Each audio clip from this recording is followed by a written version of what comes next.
Hello दोस्तों, नमस्ते, प्रणाम, हर हर महादेव। मैं हूँ आपकी गिरजा सिंगर। हमारे यूट्यूब चैनल पे आप लोग का स्वागत है। आप लोग के सामने एक बेटा विवाह गीत लेकर आई हूँ। आप लोग को कैसा लगा कमेंट बॉक्स में ज़रूर बताना। अपना ढेर सारा प्यार दुलार आशीर्वाद देना। हमारी वीडियो को लाइक करना, चैनल को सब्सक्राइब करना।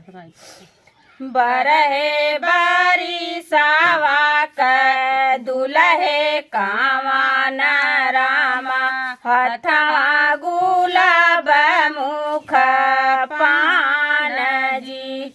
निहुरी निहुरी दुल्हे ओ बरी निहार हो, कहे दाना मानवा उदास जी। माई तू हरि प्रभु भैया गरिया मैं हो, बहिनी बोलनी बिरही बोल जी। लौरा देवर प्रभु मारन छड़िया हो, हमसे सहलो नहीं जाए जी।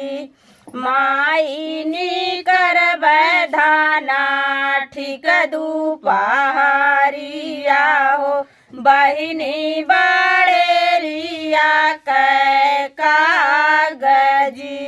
लौरा देवर बेजब दूर नावा कारिया हो, दोनों जाने रहल जाइया केल जी।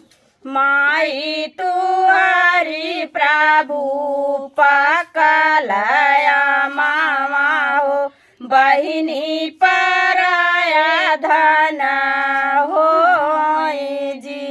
लौरा देवर प्रभु दाहिन बाहिया हो, तोरो अकिल नाही बाय जी।